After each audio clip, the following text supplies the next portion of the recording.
bring in an analyst of basketball, Slick, Ric Bucher, to see where he stands on this. So, Slick, were you more impressed with them Baylor Bears, or were you disappointed in Gonzaga? Well, I appreciate you, Acho, talking about the not being mutually exclusive, that we can do both. I was impressed with Baylor, and I appreciate, Marcellus, that you like to accentuate the positive, but yes. I'm going to go with Gonzaga being a little more disappointed. Me being a little more disappointed in Gonzaga than impressed with Baylor. Baylor, after all, was a #1 seed. It's not as if they hadn't demonstrated that they could do this. And Gonzaga had to know, conversely, that UCLA had just given Baylor the blueprint for how to play them. And that's the 11th seeded UCLA Bruins. Baylor had more athleticism, more physicality. It basically took what UCLA did to take Gonzaga to the final shot and was able to just amplify that. So, look, it confirmed, or it certainly validated all the suspicions about this being sort of a fugazi perfect season coming into the championship game, that they play in a relatively soft conference. Their non-conference schedule, it wasn't that great. It was convenient. I mean, they played a couple teams, Kansas and Iowa, but nobody who could do ultimately what Baylor did. And here's the thing. UCLA took you to the wall. You should have known coming into that game that Baylor was going to do all that and more. And yet, to Acho's point, it took them 7 to 8 minutes to make the adjustment, having those guys up into them and saying, you know what, if they're going to pressure us like that, we got to start back cutting. There is a way to release that pressure. It just took them so long to adjust and make the adjustment. Look, I don't know if it would have made a difference, but ultimately that game would have been a lot more competitive if Gonzaga had come prepared to face what they did in Baylor. And after what UCLA did to them, I just don't understand why they weren't more prepared. Well, I think they were prepared. I just think that the tank was empty. Acho was talking about, when I brought up rebounds, how that's a desire statistic. A lot of times it's just how much do you want it. It's not so much how much you want it, it's what do you have to give towards what you want. And I look at a 19-year-old, 20-year-old, 21-year-old. These kids were emotionally and physically spent when you're talking about Gonzaga. Think about it. 48 hours prior, they're out there celebrating what felt like a national championship, but was really just a Final Four victory. And when you're in that moment, you're going to overtime. Someone's gnawing all the flesh off the bone while you go out there and finally win in a buzzer beater fashion. Emotionally, the high of that. And then physically, the low of how you've been spent in this moment just to get to a national championship game against the Baylor Bears. Let me tell you who the Baylor Bears were. The team that last year, before the tournament was canceled, won 23 games in a row and was going to be a top seed. This year starts off 18 wins in a row. But then they had the 3-week break of COVID, and all of a sudden, the shine of Gonzaga in their perfect season was really outshining what Baylor was doing, struggling against Iowa State, losing in the Big 12 tournament, and then losing and splitting with Kansas. All of a sudden, you're starting to look at the Baylor Bears like you shouldn't be looking at the Baylor Bears, because the Baylor Bears were evenly matched with this same Gonzaga team that they would have played earlier in the year, but didn't because of COVID. All that adds up to me is that I'm impressed with a team that was able to respond to its adversity, Baylor, versus another team that had the same adversity, plus, here's the cherry on top, the pressure of perfection. And Gonzaga's not so much disappointing, but there's just another one of the teams all the way going back to the 70s that has not found their way all the way through perfection. You said the pressure of perfection. I think you hit the nail on the head, Sel, because at the end of the day, Suggs is what, an 18, 19-year-old cat? You're dealing with the most euphoric moment of your life. People are comparing you to one of the all-time greats in NCAA history, or at least one of the all-time great moments in NCAA history, mentioning your shot and the likes of those of Christian Laettner and great moments like that. And then in 48 hours, you got a back door and put on another heroic performance against a team that is a team that is hungrier than you. That is tough to do. Slick, what you got? Except that they were the #1 seed from the beginning of the season. It's not as if this pressure and this expectation crept up on them. They were carrying this. Jalen Suggs and everybody else on that Gonzaga team was carrying that all year long. And yes, they beat UCLA in dramatic fashion. And yes, for a freshman, Jalen Suggs having that moment, what had to be extraordinary. But they also, it was in their mind that this wasn't about getting to the championship game.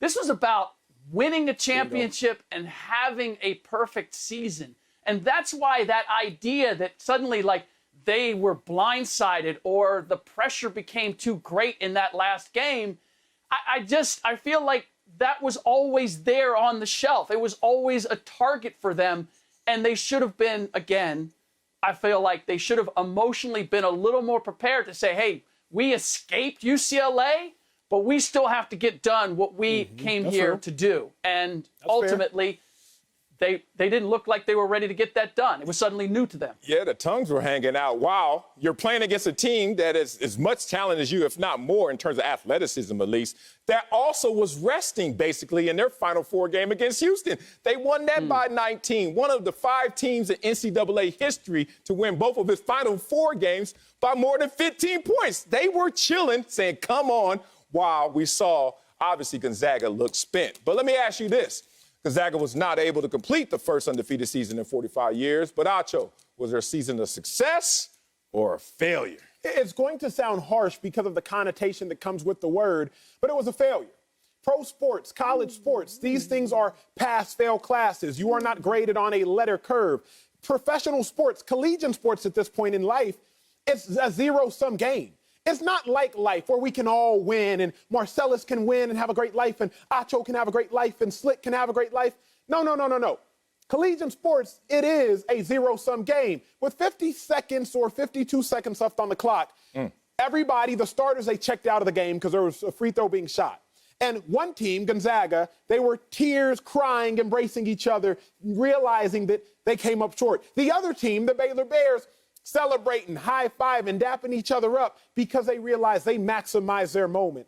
So, unfortunately, the season for Gonzaga was a failure because Baylor, they got what they wanted. That was winning the chip. The Bears did. But Gonzaga, they came up short. You don't cry tears because you succeeded. You cry tears because, unfortunately, you realize you failed from accomplishing the ultimate task of winning a championship.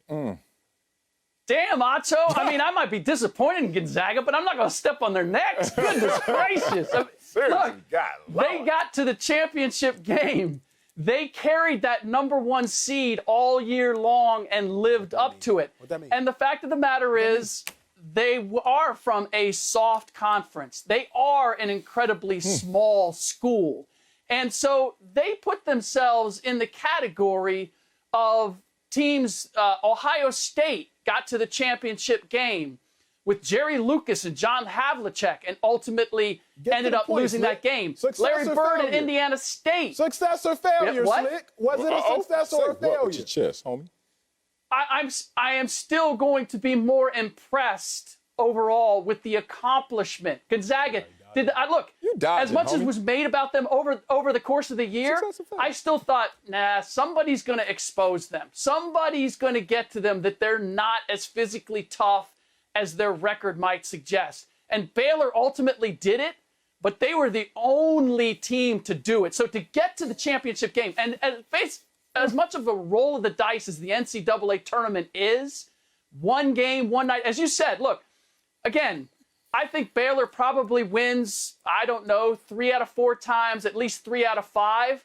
But Baylor was on one. They came in, their mindset was right. And so the circumstances benefited, ultimately, Baylor over Gonzaga. But look, I've seen better teams. 1991 UNLV, 2015 Kentucky, teams that did not get to the championship game and were way more talented than Gonzaga. So in historical context, I can't look at what Gonzaga did this season and say, you know what, ultimately it was disappointing overall.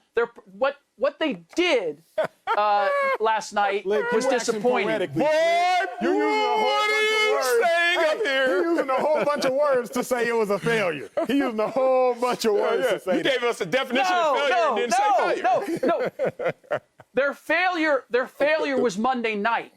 Was their season a failure? 31-1. That's a failure. I simply Go ahead, Slick. when I put everything into context, I can't say that about the Zags. Oh man, Slick. Poetic or otherwise. I know you live up north, but I thought it was Northern Cali, not all the way up in Spokane, Washington, up there to Gonzaga. You sound like a consultant for the Zags right now, boy.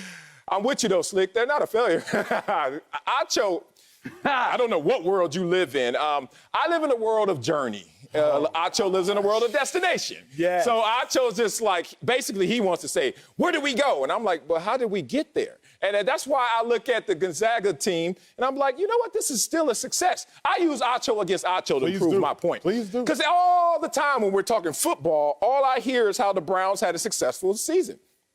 Cleveland Browns didn't win no damn championship. And many other teams fall short of winning the championship, but we still see that same team having a successful year. So now we're going to use a team that loses one game, as Coach would say. Only one team wins the championship, but many teams can be winners in the pursuit of a championship. I'm looking at this Gonzaga team coming this close, this short of their goals, but still having a successful campaign because look at the journey they took. They took us to those expectations. Nobody else gave them that. The difference is this. In college sports, particularly, and maybe exclusively college basketball, every year you hitting the reset button. You know this, Slick. You know this, Sale. Jalen Suggs not going to be there next year. So you can talk to me about this miraculous journey that Gonzaga took, but it really means nothing because next year you can't build upon that journey.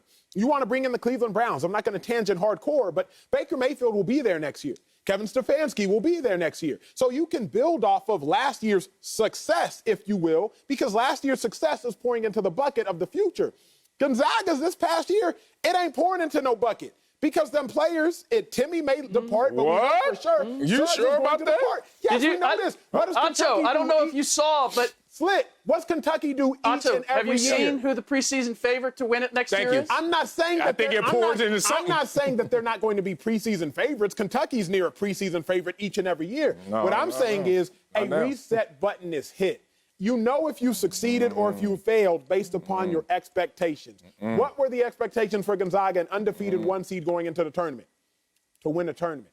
So if you don't win a tournament, to me, that's a failure. It's not, oh, well, they were supposed to get close. You were one seed and you undefeated. The expectation was for them to win. They got there. They did not win. I can't call that a success. Hold on. So if the expectation, if they were a 3 seed and then they had still this kind of run and fall short because the expectations are lower, you would deem it a success? You make up your mind. First, your destination, if you don't win it all, then it's a success or failure. You make it that. Thank you, Slick. If you make it that objective, how all of a sudden you make it subjective talking about expectations? Because success or failure in life is always predicated upon expectation. Like if you're the fastest person in the world, if you're Usain Bolt and you don't win a gold medal, then that is a failure. But if you going into race seeded 12th and you get a bronze medal, that is a success. It's all dependent upon expectation. Success and failure is all about expectation. Not here.